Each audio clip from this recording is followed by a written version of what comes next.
Hay juegos buenos, hay juegos legendarios y luego están esos que eran demasiado avanzados para la época que les tocó vivir. Juegos que la gente no entendió, que la tecnología no estaba preparada, pero que cambiaron la industria para siempre. Títulos que hoy valoramos, pero que cuando salieron parecían venir del futuro. Prepárate porque hoy vamos a ver los juegos que se adelantaron años a su tiempo y que marcaron el camino de todos los demás.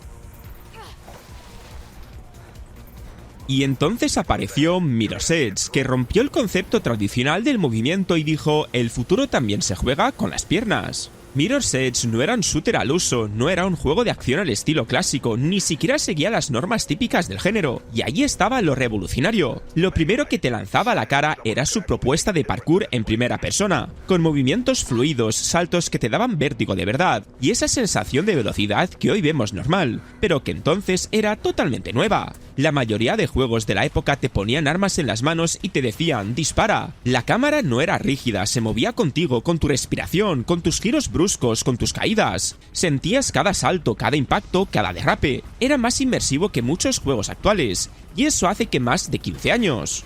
Y encima apostaba por un estilo visual totalmente distinto a lo habitual, colores blancos y puros, con rojos, azules y amarillos marcando rutas. No había minimapa, ni brújula, ni marcadores gigantes diciéndote qué hacer. Tenías que confiar en tu instinto, en tus reflejos, en la capacidad de leer el entorno como lo haría un corredor urbano de verdad. Además, el juego se atrevió a construir a una protagonista que no era el típico héroe musculoso, ni una guerrera fantasiosa, sino alguien real, humana y vulnerable. Faith con sus manos protegidas, su respiración agitada y su sensación constante de estar siendo perseguida te hacía sentir dentro de una sociedad controlada, fría, futurista, donde la libertad era algo prohibido. Hoy muchos hablan de juegos cinemáticos, de experiencias inmersivas y de mecánicas fluidas, pero Mirror's Edge lo hizo antes de que esas palabras estuvieran de moda.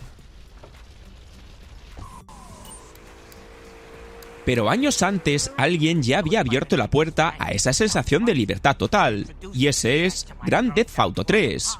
En 2001 nadie estaba preparado para lo que Rockstar puso encima de la mesa. Hasta entonces los juegos de mundo abierto existían, sí, pero eran mucho más simples, sin esa sensación de libertad real. GTA 3 llegó y te dijo: aquí tienes una ciudad entera, viva, con coches circulando, gente caminando, policías reaccionando, lugares que descubrir y 1000 formas de liarla. Y lo mejor, tú decides qué hacer. Esa frase que ahora suena normal, por aquel entonces era una total locura. El juego te soltaba en Liberty City y no te trataba como un jugador, sino como si fueras un habitante más de esa ciudad. No había caminos marcados, ni rutas cerradas, ni pantallas de carga cada 2 minutos. Era un mundo que respiraba, que cambiaba según lo que hacías, que te hacía sentir que estabas dentro de un videojuego completamente distinto a todo lo que se había visto. Y no era solo por libertad, era libertad con historia, con personajes memorables, con bandas enfrentadas, con misiones que podías hacer a tu ritmo, y con esa sensación constante de que estabas viviendo una película de mafiosos, pero tuya, personalizada. Además, GTA 3 fue pionero en mezclar narrativa cinematográfica con gameplay totalmente libre. Las escenas estaban dobladas, con cámara dinámica, voces potentes y una ambientación brutal. Se sentía adulto, serio, crudo, en una época donde muchos juegos aún parecían dibujos animados. GTA 3 se atrevió a ser realista, violento, urbano y sin filtros. Y mientras todos pensaban que la innovación era solo técnica, A-Toy Play se adelantó y dijo: ¿y si la innovación está en cómo jugamos? A-Toy Play fue uno de esos juegos que si lo miras hoy dices: vale, esto ya lo he visto en Kinect, Wii o en 1000 fiestas familiares. Pero lo loco es que esto salió en 2003, sí, en la era de la PlayStation 2, cuando lo más futurista del momento era el DualShock vibrando y los juegos seguían centrándose en mandos, botones y combos. Y este título se atrevió a decir: ¿y si juegas sin tocar nada? ¿Y si tú, con tu cuerpo, tus brazos y tus movimientos, eres el mando? Aquello no era normal, era magia. No había sensores en el suelo, ni mandos con luces ni cámaras HD. Era simplemente una camarita USB conectada a tu PS2. Pero lo que hacía con eso era increíble. Te detectaba, te mostraba en pantalla y te obligaba a moverte como un loco para golpear objetos, limpiar ventanas, espantar ninjas o bailar en minijuegos que hoy, viendo Just Dance o Wii Sports, entendemos perfectamente. Pero entonces eso era ciencia ficción. Lo mejor es que A-Toy no era solo divertido, era social. No era el típico juego que te ponías solo con cascos. No, este era el juego que sacabas cuando venían tus amigos, tus primos, tu abuela o cualquiera que no hubiera tocado un mando en su vida, y todos podían jugar sin tener que aprender botones, combos o reglas complicadas, solo moverse, reír y hacer el ridículo frente a la pantalla.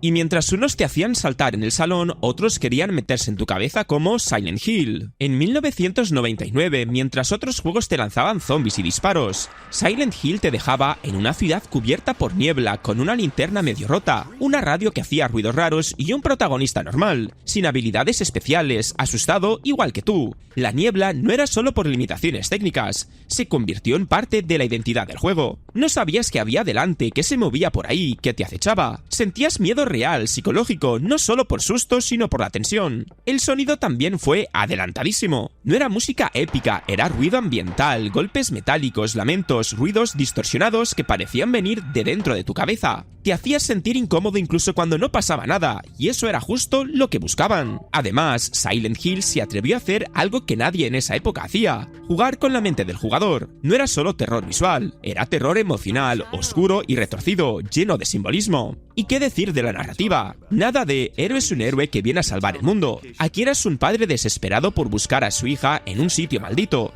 sin saber qué era real y qué no. El juego te hacía dudar, cuestionarte, pensar. Incluso los finales cambiaban según cómo tú actuabas, y eso en 1999 era casi ciencia ficción. Y en esa misma línea de inmersión y narrativa, Half-Life llegó para demostrar que los videojuegos no necesitaban cinemáticas para contar historias. Estamos hablando de 1998, cuando lo normal en un shooter era empezar con una pistola y enemigos desde el minuto 1. Half-Life rompió el molde con algo tan simple como una escena de introducción. Y no era un vídeo, era jugable, estabas dentro de un tren, moviéndote lentamente por las instalaciones de Black Mesa, escuchando anuncios, viendo trabajadores, sintiendo que ese mundo existía antes de que tú llegaras. Nada de tiros, nada de acción, pero estabas enganchado. Eso era algo totalmente nuevo. Lo revolucionario fue que Half-Life no te sacaban nunca del juego para contarte la historia. No había cinemáticas que te apartaran del control, ni pantallas negras ni vídeos pregrabados. Todo ocurría delante de ti, en tiempo real. Los científicos reaccionaban, las cosas explotaban mientras tú estabas ahí. Sentías que estabas viviendo una historia, no viendo una historia. El juego también fue adelantadísimo en cómo diseñaba los niveles. No eran fases separadas, era un único lugar con coherencia, donde lo que pasaba en un sitio afectaba a otro. Todo estaba conectado. Tenía IA que para la época era de locos. Los enemigos no iban en línea recta hacia ti, te flanqueaban, hablaban entre ellos, se escondían e incluso te tiraban granadas para sacarte de las coberturas. Sin darte cuenta, estabas jugando a algo mucho más táctico que los shooters normales. Y lo mejor es que sin dejar de ser un videojuego de acción, Half-Life tenía momentos de tensión, de exploración, de terror, de plataforma y hasta pequeños puzzles. Era variado, dinámico y vivo.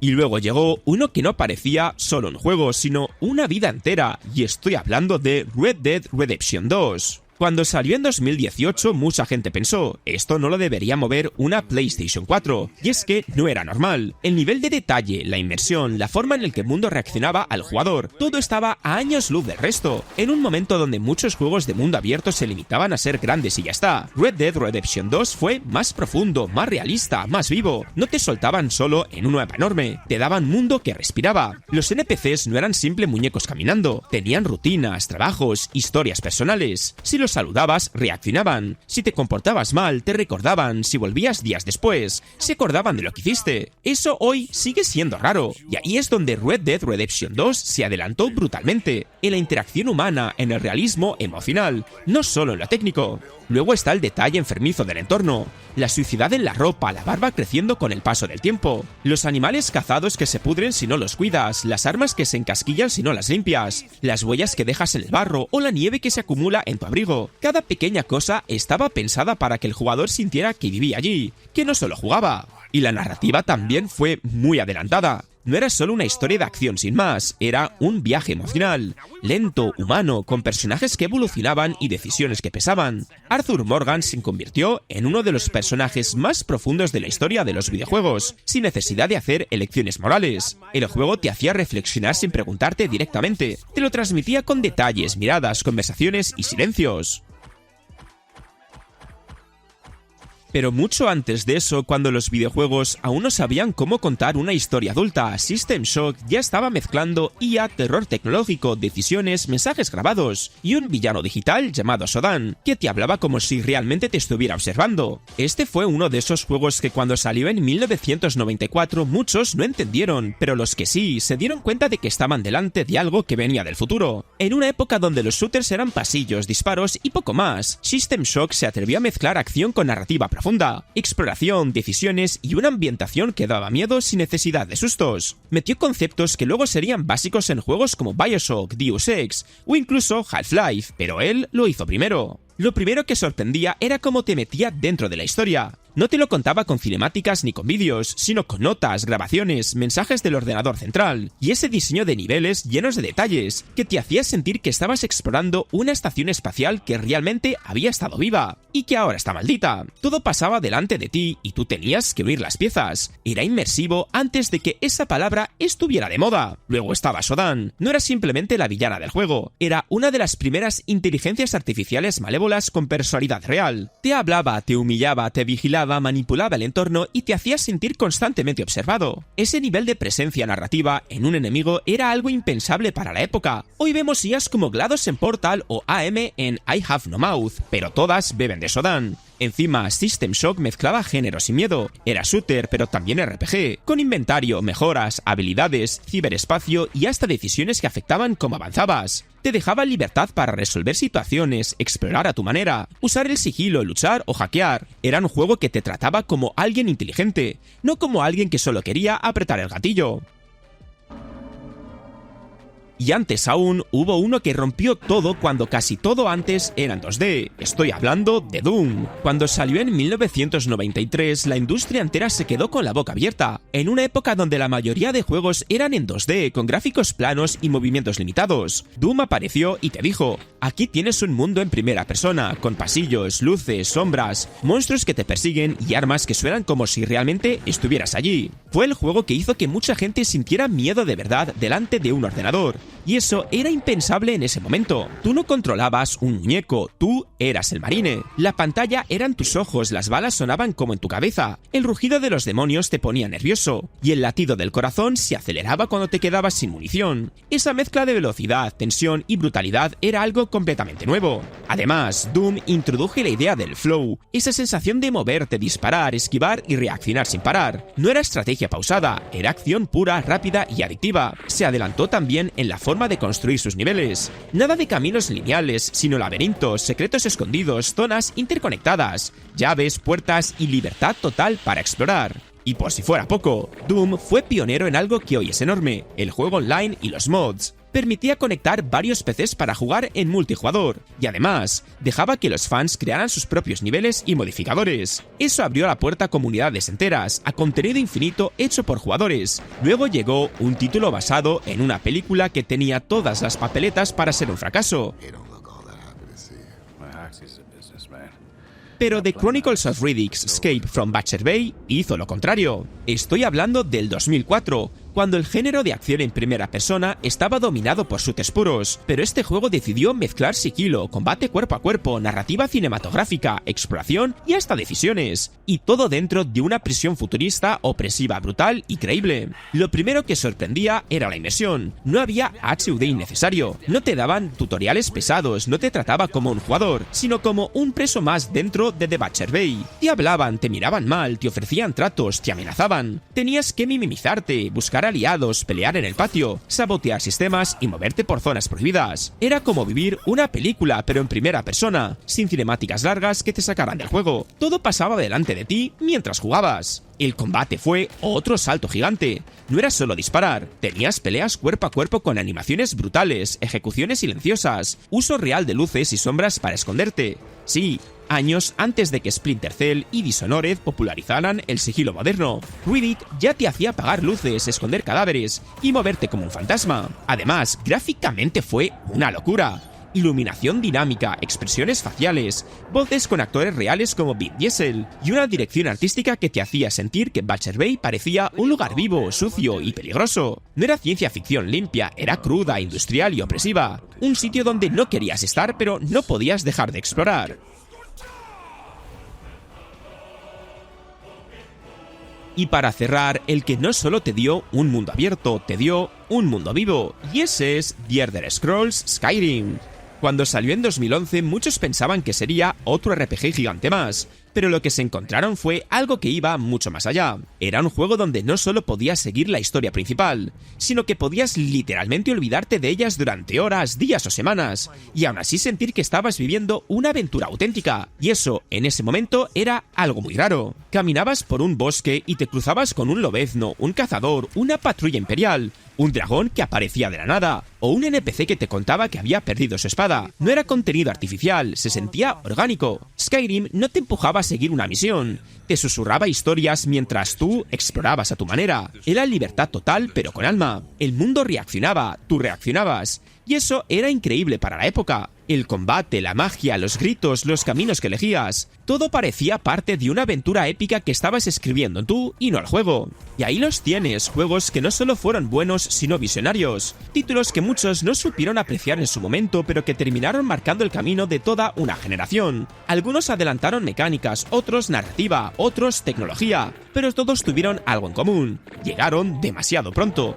Y ahora te toca a ti. ¿Cuál de estos recuerdas con más cariño? ¿Cuál crees que debería estar sí o sí en la siguiente parte? Déjamelo abajo en comentarios porque hay muchos más que merecen su sitio. Si te ha gustado el vídeo, deja un like, dale al hype y suscríbete si no lo estabas. Dicho esto, nos vemos en el próximo vídeo.